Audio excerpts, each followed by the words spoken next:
Welcome. Today we'll be talking about how to achieve better work-life balance in your life so that you can have the life you really want while also being productive at work. Once again, I'm joined by Elijah Petersen, who is not only my husband, but in his other life or in work, he's an award-winning scientist with a PhD in environmental engineering, and he's also a spiritual teacher. So he brings, in a way, the best of two worlds together. So welcome back, Elijah. Wow, thank you. Pretty flattering. Yeah, well, you're my husband. I need to flatter you.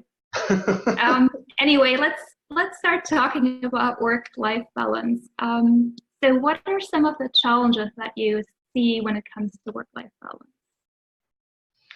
Well, I think one of them is kind of like the whole Goldilocks principle, where if you have too much work, that's probably not going to work very well. If you have too little work, that's probably also not going to work very well for a job that you enjoy to some degree. If you really don't like your job, probably the less is better. But if you have a job where you already feel like you're being of service and you like to do it, some of it's good, and it can really be a chance to give your gifts and to shine and to be in service in a beautiful way. But if you have too much, then you start getting the downsides, which is burnout and irritability and tiredness. And so I think how to find the right amount for you or the right way to do however much you need to do is really so key. Yeah, and I love that you talk to these two different levels, because there's not only burnout, there's also bore out. Totally. And especially in jobs where it can be a lot, very on and off. And even sometimes in law, where there may be a time you just filed this huge lawsuit and the big work is done, and then suddenly you have a week where not a lot is happening, and it's almost weird to come from that to, oh, what do I do with myself all like all day after Yeah, totally. Yeah. And I think that's especially the case. I mean, there's so many different types of work, and for work that's more project based or deadline based, it may be if you have one deadline and you finish it, then there actually is a lower intensity period afterwards, which is like totally natural. If you think of so many things in the environment, like you have higher periods, you have lower periods or cycles, that's like totally understandable. And I think what we're often trained to, is to kind of push, but we're not often very well trained to relax and how to kind of recuperate and, allow yourself to, get your juices back and so forth during a relaxation or a lower intensity period. Yeah. So what are some recommendations that you would have for people who want to have a better work-life balance in their lives?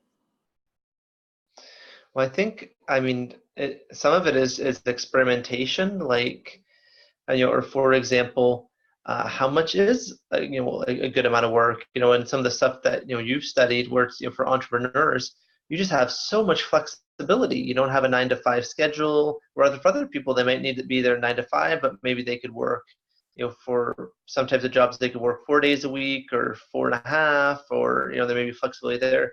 But for entrepreneurs, you could really work like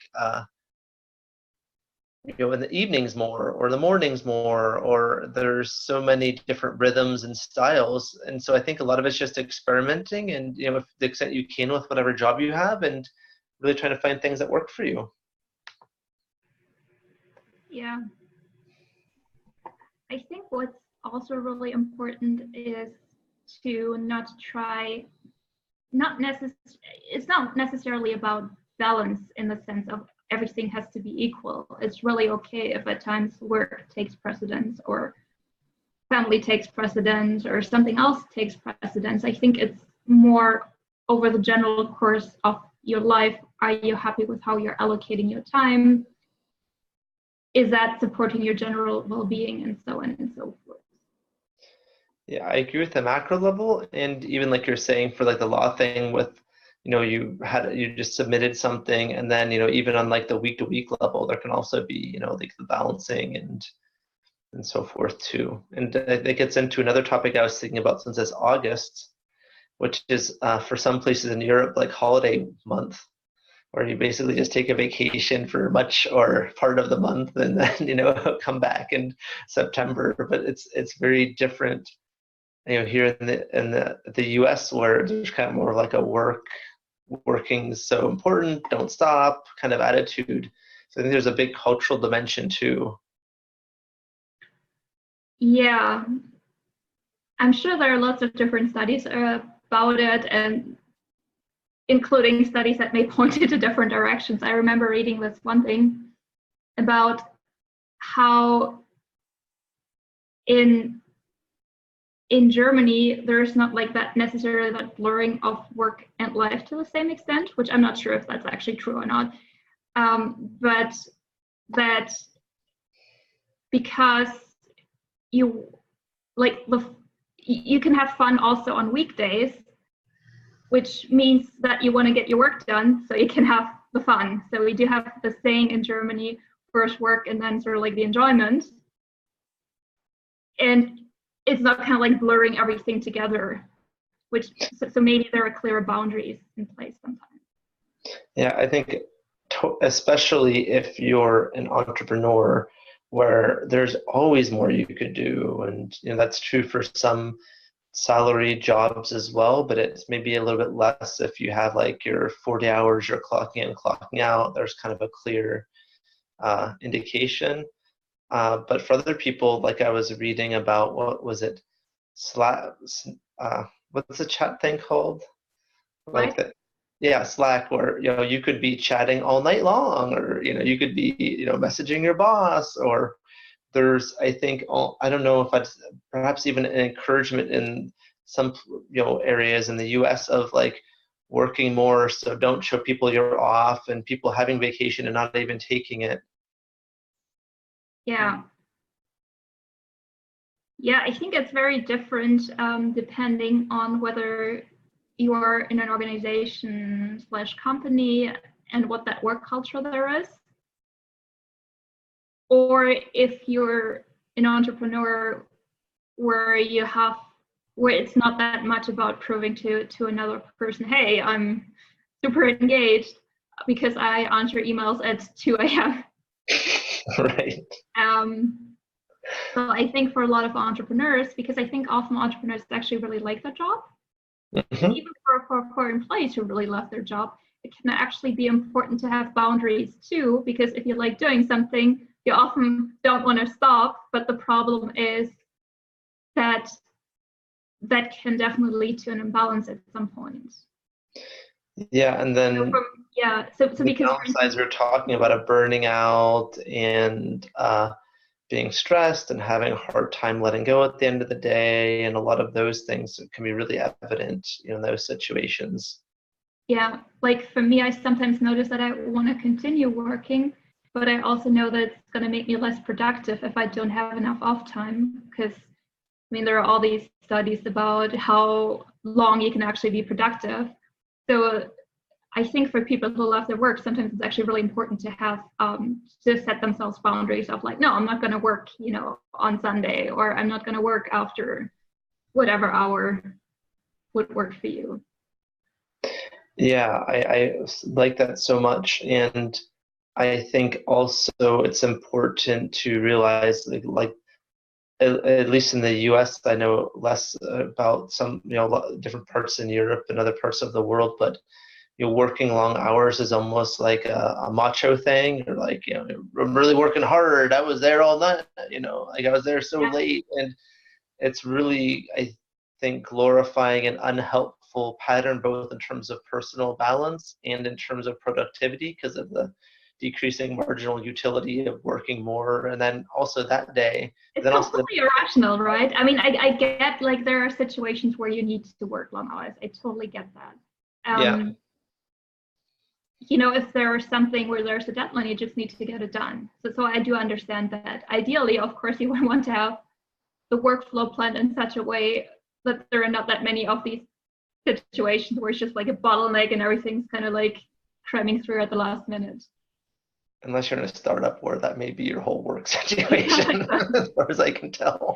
Just another Tuesday. Yeah. Although, like, I was actually talking talking to somebody who's working in a startup, and it seems in some places, for instance, Amsterdam, it's much more relaxed, and people actually work 40 hours only, even a startup, or can take a day off, and only work for a day. And it's just so different from all that I've heard about startups in other places. It was very interesting. Maybe we all just need to move to the Netherlands. Maybe that's one. I heard. I mean, so I'm not from there and I haven't lived in Holland, but I've heard that they had like 30-hour week contracts and 20-hour week, and so they really offer like a range of options. And it's like really, it's actually like how many hours you work. It's not like in the US where you have a 40-hour week job, but really it's 50 or 60 or whatever. You know, it's actually, they really mean 40 when they say 40. Of course, you know, some people work longer, but for a number of them, they can take it more seriously. Or Fridays, I'm not there. Well, okay, if you call Friday, I'm just not going to be there on Friday. Yeah, very interesting how different it is at different places. Totally. I do think culture plays such a huge role, and how do you find something that works for you given the context that you're operating in? Whether culture can also be your company. You know, different companies have different rules. Thankfully, some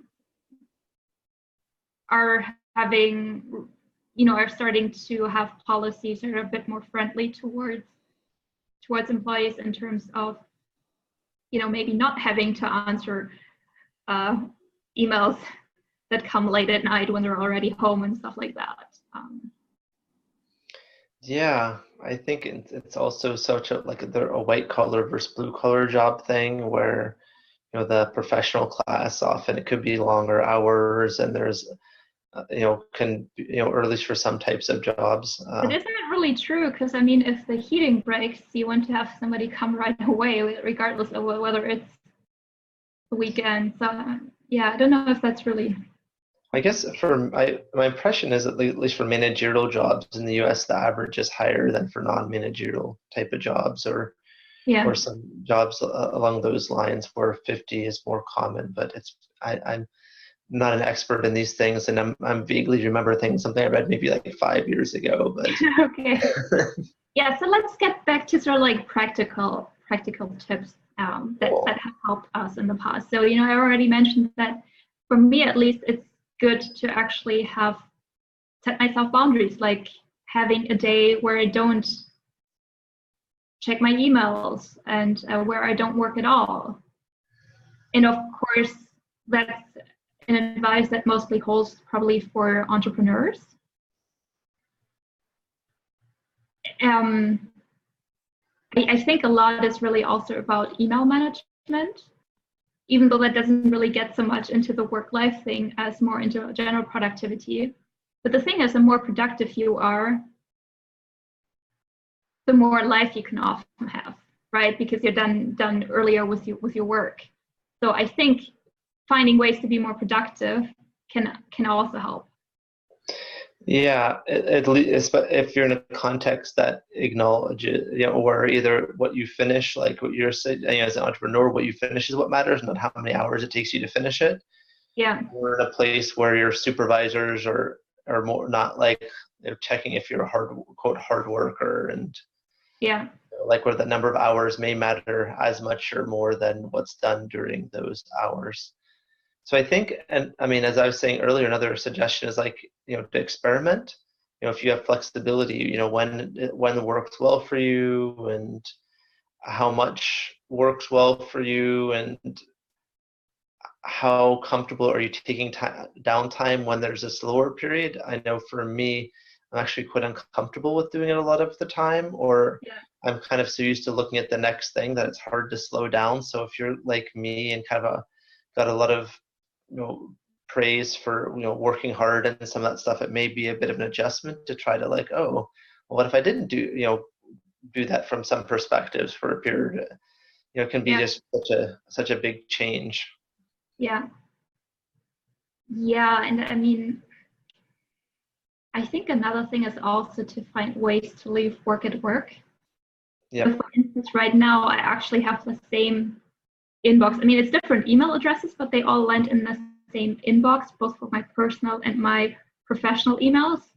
And initially I thought that was helpful because it only one inbox to check, but now I'm actually wondering if it might be nicer to really have a separation. So I do have set up some filters where certain emails go, but it's not as cleanly separated as I would like. So I think that can also help. Kind of, if you have a phone, have that phone mostly for personal stuff. So in my last job, we actually had two, like I had a work phone and I had my personal phone, and like, while it was sometimes annoying to have these two phones on me all the time, it also felt good knowing if my regular phone, if my personal phone beeps, it's not going to be something to do with work. Yeah, especially for higher stress jobs or, some of those things. I think it's, that can be really nice. I mean, I remember back when I was in like 5th grade or something, I had a teacher who at the end of the day, she told us you just like work hat off, private life hat on. And, people were like, wondering like, what's she doing? She's like doing things in the air, but for her, just going through that motion really helped her make a firm separation. And then she just was kind of in a different, mode. I mean, I've had periods where I've been able to check my work account at home and those when I haven't. And I think there's been, sometimes, I want to check something. It's annoying when I haven't been able to check the work thing, but at home, it was actually nice in some ways too, because it forced me like, yeah, no matter what I want to do, I can't look at it right now.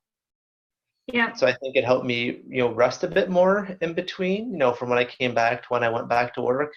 I mean, it's not clear to me which was the best, but it was kind of interesting how, like, it was kind of one of those things where it was a bit of an adjustment, but then, once I got used to it, I was just used to it too. So, I mean, once like that transitional period was over. Yeah. Yeah. Yeah. I guess that's another suggestion, is to consider, is there a way you can have separate compartments or areas where you check your work during some time frame or a different address, and then when you don't want to be engaged with work, you just don't even know it's something you're not doing, or that an email came in you're not responding to, and it's elsewhere. Yeah. Yeah. I typically like not getting like extra stuff and so on, but I've also been thinking about just getting a tablet, because I do all my work from my laptop, but then I also use that for other stuff, like reading books online or watching a series on Netflix and things like that. And I'm wondering if it would be nicer to almost like have a separate device, kind of like my work device and a different device. So right now, the desire to have these be separate conflicts with my desire to not accumulate more stuff, and we'll see which one wins out. Yeah. The minimalist urge of not accumulating stuff everywhere. Yes, exactly. I mean, I think like for people who work from home or like partly work from home, that's actually can be challenging. Like how do you draw the separation? Right. And where I think it can really help if you have a designated place to work and never use it for anything else, which of course can be hard to maintain. But I think as we're talking, the theme emerges that it's really important just to, like, the whole good fences make good neighbors, like having good boundaries. I think for me that's important. I know for some people it's actually not that important. So I think there's maybe not one size fits all. Yeah, I think that also gets back into like just experimenting and finding what works for you, because what may work really well for me may not work for you, and vice versa. I mean, there's things that could be important, but for any one person, some may be important and some may not be. Yeah. I mean, I think we had a couple of helpful suggestions to explore.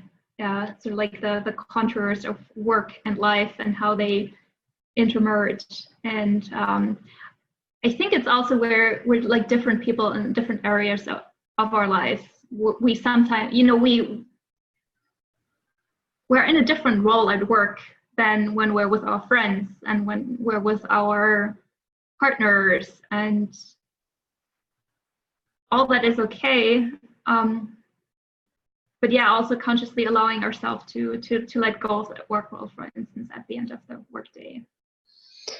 Yeah, which is a skill that's, especially for those who are like having high-powered jobs, is not taught. So it's really something valuable to practice and develop. I think what can really help is writing down, hey, this is what I've done today, kind of like as a way of getting closure, and here's what needs to happen tomorrow, and really having it outside of your head on paper. So I learned this one tool, interstitial journaling, from Tony, who's the founder of Coach Me. And it's basically about when you finish a task, kind of writing down what's still left to do, or just sort of like writing a few lines to get closure on that task. Because often when we stop a task, it's not completely done. Maybe you're waiting to hear back from somebody, or there's like another step that needs to be taken. But by writing down what got done and what still needs to get done, there's a way of getting closure from that instead of having it going on in your head like a loop. That's really interesting. Yeah, I haven't tried that before. Have you had it? And how have you tried that? Yeah, I've tried it. It's really interesting because there's something stressful about having partially finished projects. Totally. And it's what I find is it's so helpful to just have that written down on paper, because the way our brain works, it tends to go into a loop. Yeah. And if we think about our past, for the longest time, humans haven't had writing. So we had to rely on our loops in the brain of like, hey, find food so you don't starve in winter. Or did I mention that you need to find food? No, you really need to find food. All that's going on, and it's just like, hey, you need to finish this email. Finish that email. Just a reminder, you need to finish that email. So that's break that loop is often to write things down. Because I do like a to-do list often in the morning, but sometimes the day before. I'm wondering now if it might be helpful to do it the day before. Yeah, just definitely. Things are. When I teach people how to have healthy habits, I typically tell them to do it the day before. Yeah. That way you don't have the cluttering. Well, one thing is your brain has time to process during sleep about your priorities, and the other thing is you wake up and you already know what you're going to do. So if you can do it, definitely do it the day before. Thank you. Yeah, many helpful tips here. Yeah, I'm biased, but I like them. Yeah. So I'll be sharing a link in the description to an article about work-life balance, where I gathered the advice of different female entrepreneurs, just to see how many different approaches there are to work-life balance. And you can see if one of them resonates for you. So I'll put that in the description. And if you like this video, please subscribe so you can see more of these videos. And great idea. You should subscribe. Yes. Thank you, Elijah, for being here. And thank you for watching. And I'll see you in the next video. Bye. Did you enjoy this video?